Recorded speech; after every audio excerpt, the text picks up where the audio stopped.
दोस्तों, हमारे देश में सबसे बड़ी जनसंख्या किसकी है? सबसे बड़ी जनसंख्या है किसानों की।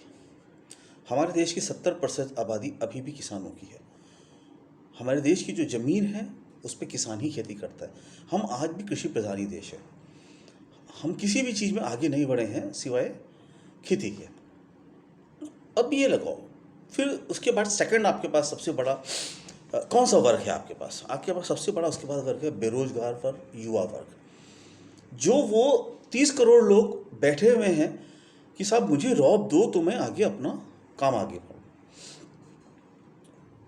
ये जो 70% लोग जो किसान हैं, बाकी लोगों के 30% ये जो हमारे जो युवा है और जो गरीब वर्ग है। देखिए, हमारे यहाँ टोटल 6 से 7% अमीर लोग हैं। 6 से 7% नेता, अमीर, बड़े बिजनेसमैन। बाकी सारे के सारे, अभी तक कांग्रेस ने उनको मिडिल क्लास में, अपर मिडिल क्लास में शामिल कर लिया था, लेकिन अब वो फिर से वो जो कुछ हुआ पिछले 5-6 साल के अंदर वो पूरे बर्बादी की तरफ चले गए। मेरी देश की सरकार किसको रिप्रेजेंट कर रही है? किसान को तो कतई नहीं, क्योंकि किसान की बदहाली के ऊपर किसी टीवी में कोई डिबेट नहीं हुई, किसी संसद में कोई प्रश्न पूछा नहीं गया, किसी ने किसानों के का क्या हाल है, वो कैसे अपना खर्चा चला रहे हैं, वो कैसे कोरोना में परेशान हो रहे हैं, वो कैसे उनकी जो फसलें ख़राब हो जाती हैं तो क्या किस तरह से करते हैं। देखिए, इंश्योरेंस का तो आपको पता है कि आप इंश्योरेंस कराते हैं तो कितना पैसा आपको मिलता है। वो तो एक जस्ट बिल्कुल एक खाली वो एक है कि साहब आप इंश्योरेंस करा लो, मिलता कुछ नहीं है किसी को। तो उनको रिप्रेजेंट कौन कर रहा है आज की डेट में? मुझे जो लगता है, मेरी देश के जो सरकार है आज के देश में, वो सिर्फ उन 6 से 7% लोगों को रिप्रेजेंट करती है जो अमीर हैं, जो पूरे देश का पैसा खींच के अपनी पॉकेट में भर रहे हैं। और कोई भी इस बात से डिसएग्री नहीं हो सकता।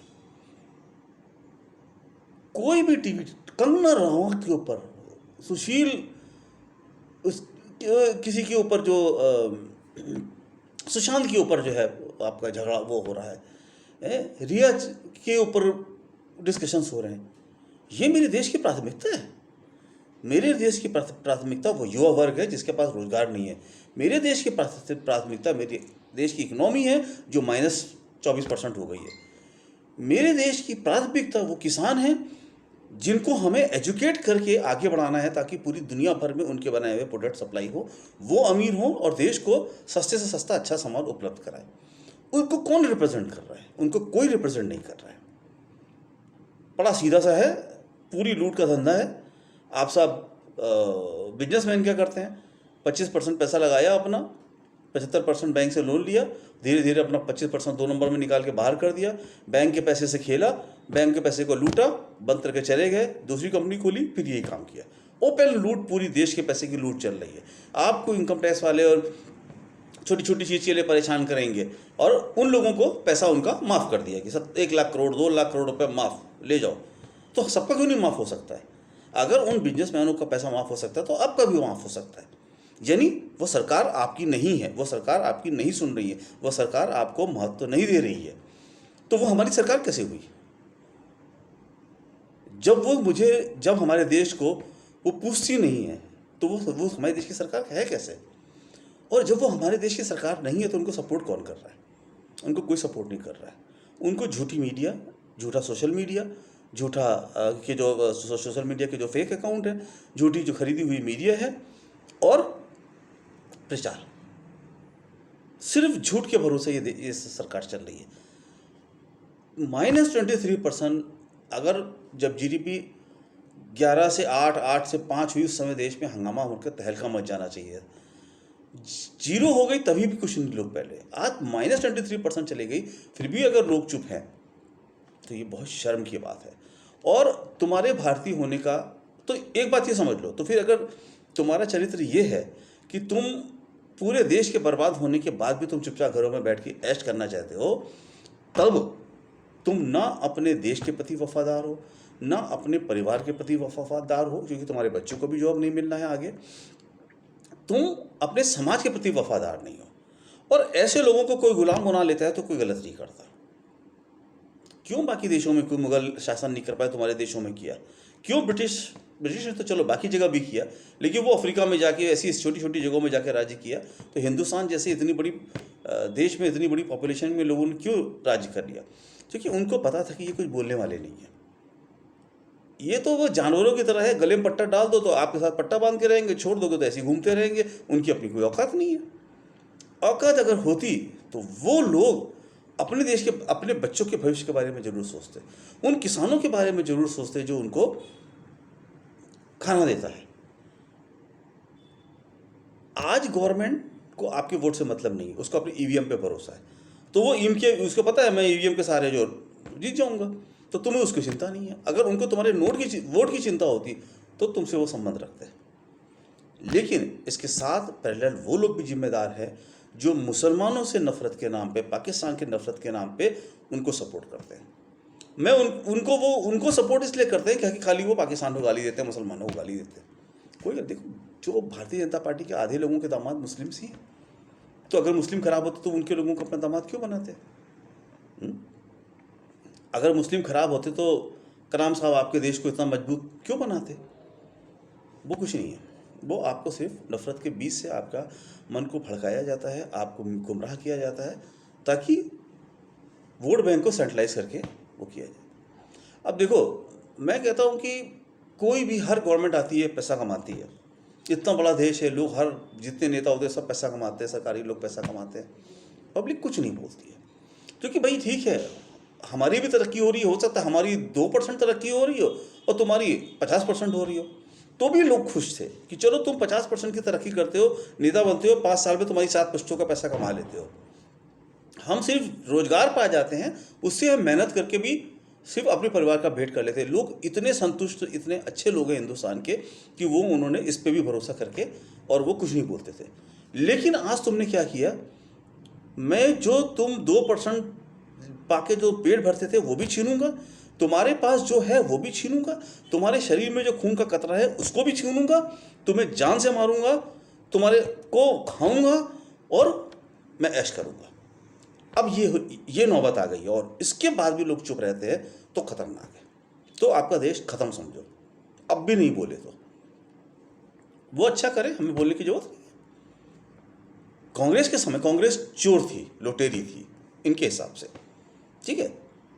लुटेरे होने के बावजूद जीडीपी 11% तक थी, लुटेरे होने के बावजूद देश के हर आदमी के पास रोजगार था, अथाह रोजगार था। उस समय के आप पेपर निकाल के देख लो, कितनी वैकेंसीज निकलती थी, कितनी गवर्नमेंट पोजीशन होती थी, क्या नहीं होता था। तो अगर आपने वो चोरी बंद कर दी तो आपके पास डबल हो जाना चाहिए था। चलो आपने भी चोरी की तो उतना होना चाहिए, और अगर वो जीरो पे आ गया तो आपने सब चुरा डाला, सब लूट डाला, फिर तो इसका यही मतलब हुआ ना। डबल किराया ले रहे हो हर चीज़ का, रेल बंद कर दी, रेल बेच रहे हो। देखिए प्राइवेटाइजेशन का क्या होता है, देखो भक्त तो अनपढ़ हैं, वो गंवार लोग हैं, वो सड़क के किनारे बीड़ी जला के पीने वाले, ये उन लोगों की हैसियत है।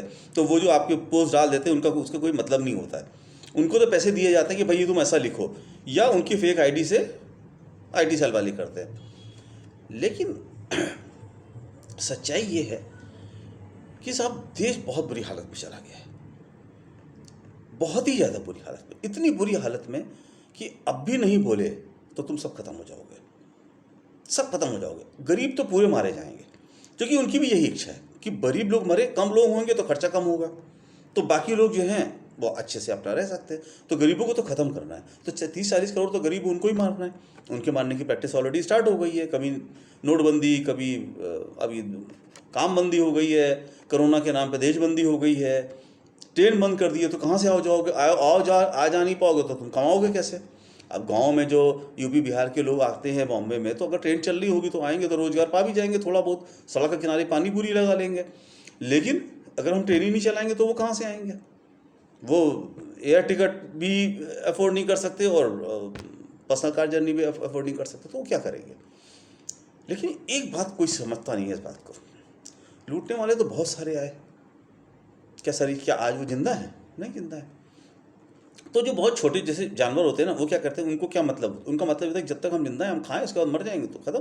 तो ये तो बहुत घटिया किस्म के लोग की सोच होती है कि जब तक जिंदा हैं खाएंगे, उसके बाद देखा जाएगा, हमसे क्या मतलब, भाड़ में गया देश, भाड़ में गई जिंदा।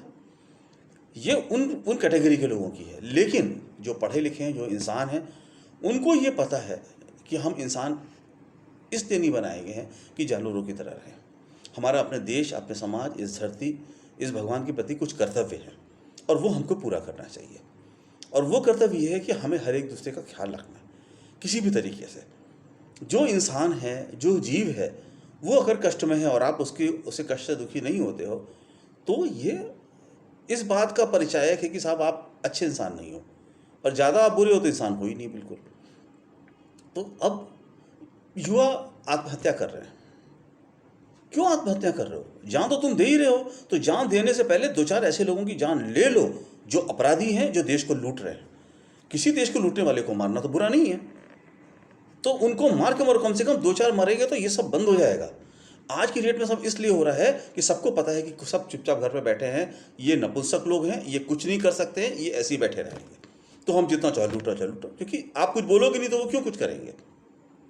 आप कुछ बोलोगे नहीं तो वो कुछ करेंगे नहीं। जब उनके ऊपर दबाव पड़ेगा, उनको समझ में आएगा कि नहीं साहब अब तो काम नहीं चल सकता, ये देश की जनता हमें निकाल के मार के बाहर कर देगी, उस दिन आपका काम होगा। कांग्रेस को, गांधी फैमिली को, जो देश की सबसे रेप्यूटेड फैमिली है, जो देश की वो फैमिली है जिसने देश के लिए सबसे ज़्यादा सेक्रीफाइस किया, उसको गाली देने से तुम दो कौड़ी के लोग कोई अच्छा थोड़ी ना बन जाओगे। क्या लोग तुम्हारे बारे में जानते नहीं हैं? क्या तुमने देश के लिए किया है? कुछ नहीं देश के लिए किया है। गांधी ने हमारे देश के लिए कुछ नहीं किया। कमाल है। तो ये तो समझो बहुत जो छोटे लोग हैं तो उनके बारे में तो कुछ बात करना ही बेकार है। मुझे तो चिंता होती है अपने देश के लोगों की, अपने देश की, क्योंकि उनको कुछ नहीं है, वो सब बेच के सबको प्राइवेट पर दे देंगे। और प्राइवेटाइजेशन का मतलब क्या होता है? देखिए, अनपढ़ जाहिल की बात अलग है। प्राइवेटाइजेशन का मतलब ये है कि रोड गवर्नमेंट बनाती थी, एयरपोर्ट गवर्नमेंट बनाती थी, तो ठीक है, आज तुम बनाओ, उन्होंने प्राइवेट को दे दिया कि साहब ये एयरपोर्ट डेवलप करो। आप एयरपोर्ट डेवलप करो, जैसे रोड बनती है, आप रोड बनाओ और टोल से पैसा लेना। तो आप भी हवाई अड्डे बनाओ, प्राइवेट को दे दो कि प्राइवेट अपने हवाई अड्डे बनाएंगे, जो चाहे वो चार्ज करें, जो उनके हवाई अड्डे पे जाएगा उनको दे देंगे। हमारे देश की, हमारे लोगों की टैक्स मनी से जो पैसा आपने इकट्ठा किया, उससे जो रोड, एयरपोर्ट, हाईवेज वगैरह बनाए, जो पीएसयू बनाई, उसको तुम प्राइवेट को कैसे दे सकते हो? कोई लॉस मेकिंग है तो चलो आप सोचो कि अब ये लॉस मेकिंग है, इसके घाटे को हम देश के पैसे को भलाई में लगाना चाहते हैं, अपने घाटे में के लिए नहीं लगाना चाहते, तब बेचो। प्राइवेट जो प्रॉफिटेबल ऑर्गेनाइजेशन, उनको आप कैसे सेल कर सकते हो? तो जाहिलियत छोड़ दो और जिस देश की रोटी खाई है, जिस देश की मिट्टी में पैदा होकर बड़े हुए हो, जिस देश की सांस ले रहे हो, जिस देश की हवा में सांस ले रहे हो, जिस देश की मिट्टी का खून में जो तुम्हारे खुशबू है, उसको बेइज्जत मत करो, वरना इस देश में, इस लोक में और परलोक दोनों में तुम्हारा कोई पूछने वाला नहीं होगा। और लोग तुम्हें बहुत सोचेंगे कि ये वो पीरियड था जहाँ इंसान नहीं, जानवर रहते थे इस देश में। उनको अपने देश से, अपनी भारत माता से, उनकी भारत की धरती से कुछ लगाव नहीं है। वो भी समय था जब देश की धरती को लोग तिलक लगाते थे, और आज तुम लोग लूट रही है तो तुम अपने घर में बैठे हो। बहुत शर्म की बात है। Thank you.